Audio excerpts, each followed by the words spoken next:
Ini dialektika dalam politik. Sedangkan calon kepala daerah dan calon wakil kepala daerah di tingkat kabupaten kota mohon dapat dilihat di tayangan berikut ini.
Kita berikan tepuk tangan yang meriah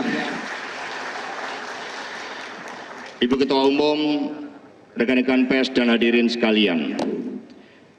Total pasangan calon yang telah diumumkan dari gelombang 1, 2, dan 3 sebanyak 534 daerah.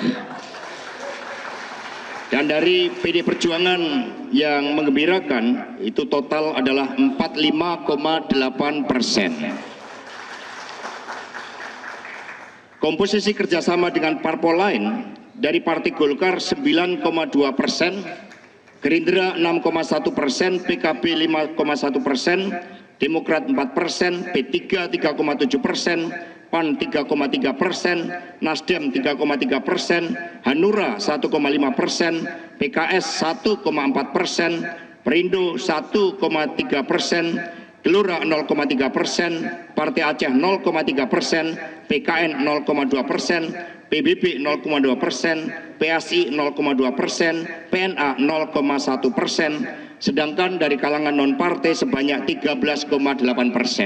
Ini menunjukkan PDI Perjuangan menjadi jembatan persaudaraan seluruh Ya, selamat siang Mas Toto. Kita akan kembali berdiskusi bersama Mas Yunarto Wijaya.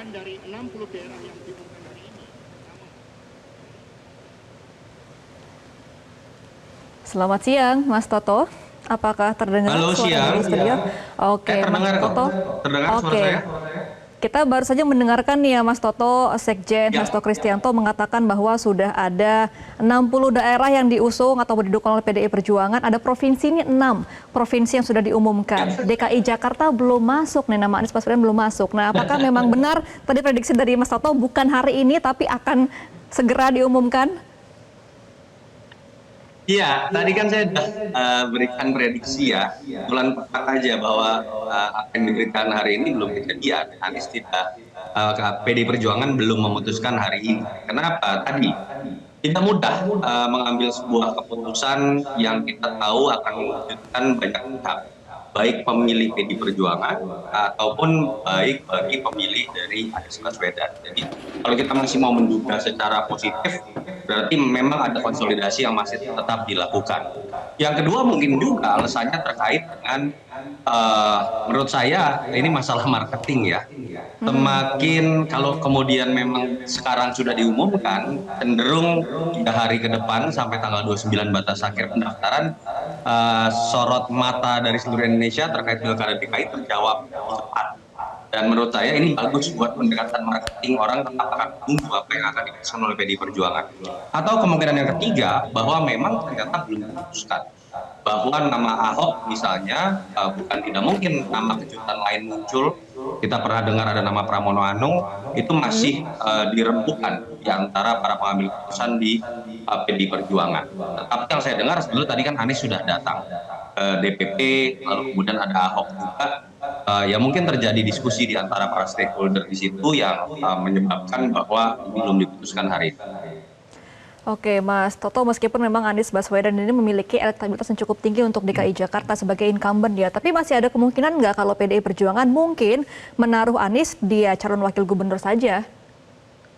Tidak bisa aturannya, karena kalau kemudian bicara aturan, seseorang yang sudah pernah menjadi gubernur tidak bisa menjadi wakil gubernur di daerah yang sama. Itu yang menyebabkan orang banyak bertanya terus-menerus terkait Anies Ahok, mungkin. Ahok Anies juga tidak mungkin. Sehingga yang bisa terjadi adalah buat PDI Perjuangan memilih di antara Anies atau Ahok, atau dimunculkan nama lain yang sempat disebut dulu-dulu adalah Pramono Anung, walaupun elektabilitasnya masih jauh di antara dua nama tersebut. Oke, berarti masih ada kemungkinan kira-kira apakah memang di hari terakhir nih, Mas Toto, pengumuman dari PDI Perjuangan ya? Saya menduga ya dalam 3 hari ke depan, dan bukan mungkin hari terakhir baru akan diumumkan. Itu akan menjadi puncak dari pengambilan keputusan PDI Perjuangan yang memang akan memiliki efek marketing luar biasa ya, mengingat semua mata memandang DKI ini walaupun tidak lagi menjadi DKI tapi jadi DKJ, bukan lagi ibu kota. Tapi dalam perjalanan politik nasional kemarin kita tahu Joko Widodo menggunakan DKI sebagai batu loncatan, Anies Baswedan juga, sehingga tetap ini menjadi barometer dan wajah dari pertarungan politik menuju 2029, termasuk ini kan adalah wajah dari perlawanan terhadap kekuatan besar bernama Kintus ketika RK dimajukan oleh 12 parpol. Oke, baik. Mas Toto, kita tahan terlebih dahulu, kita akan melihat bagaimana situasi terkini di sana.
Ya, kita foto bersama dahulu bersama Ibu Ketua Umum dan Bapak Prananda Prabowo.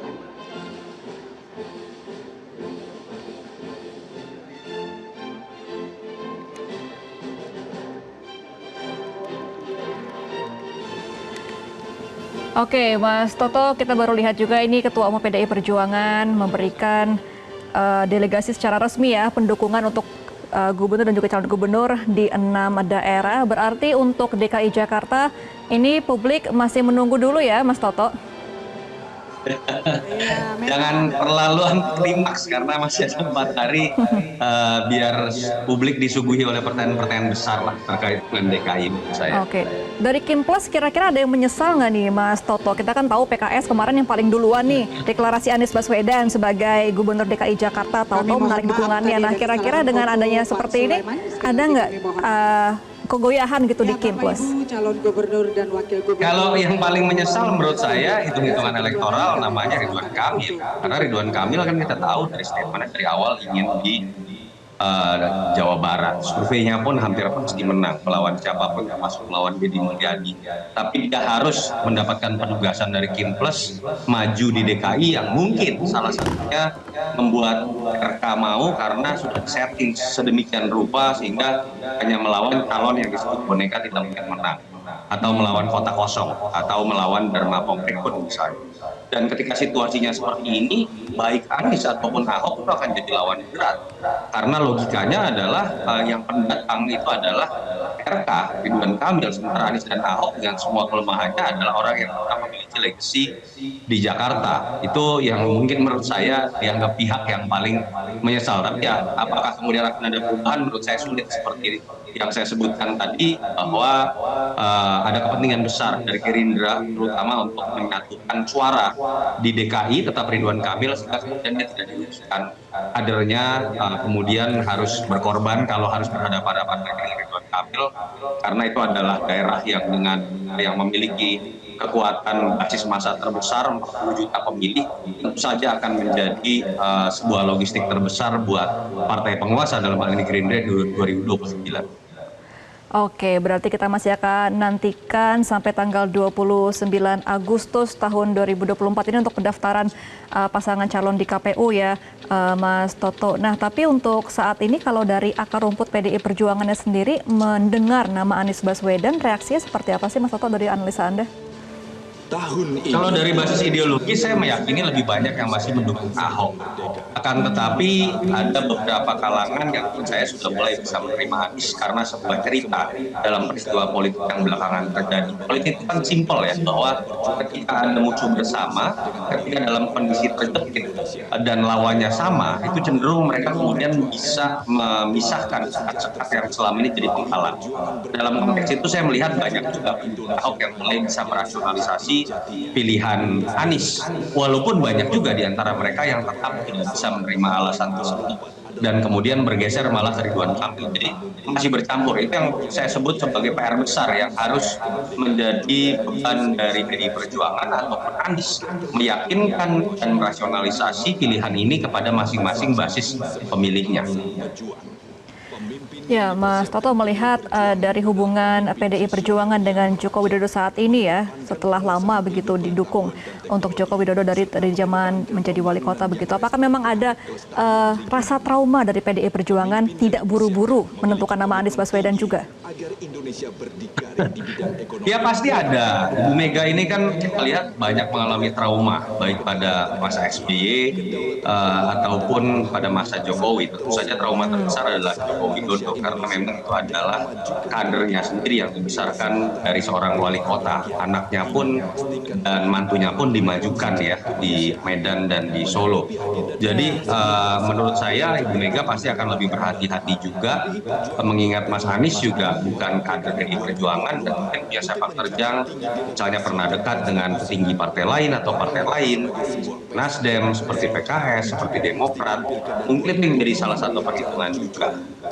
dan itu yang menyebabkan menurut saya langkah yang paling bijak dianggap paling tepat PDI Perjuangan adalah tidak terburu-buru hari ini, toh masih ada waktu 3 hari ke depan, sehingga kemudian keputusan ini akan tidak mungkin menyenangkan semua pihak.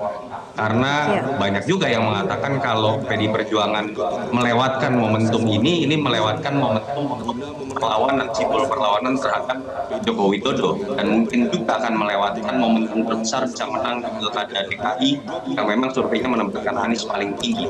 Tapi saya melihat ada hitung-hitungan lain. Ada pertanyaan misalnya, kalaupun Anies hampir pasti menang, lalu PDI Perjuangan akan seperti apa dalam konteks mendapatkan insentif ke depan? Kalau kemudian Anies menang, apakah ada segmen dari konstituen PDI Perjuangan yang akan merasa dirugikan dan malah kemudian kabur dari PDI Perjuangan? Begitu pula mungkin pertanyaan itu ada di sosok Mas Anies.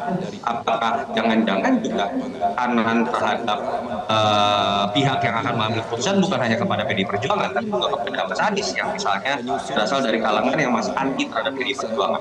Itu yang menyebabkan menurut saya, walaupun kita tahu Mas Anies kabarnya sudah datang ke DPP, jangan-jangan keputusan memending hari ini adalah keputusan bersama, bukan keputusan sepihak dari PDI Perjuangan, tapi keputusan bersama dari Anies Baswedan dan PDI Perjuangan, kemudian memending bukan membatalkan ya keputusan yang tadinya sudah pasti akan dilakukan.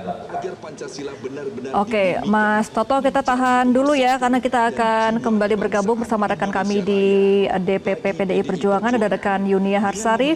Jahi cara baru mendapatkan informasi. Download Metro TV Extend sekarang.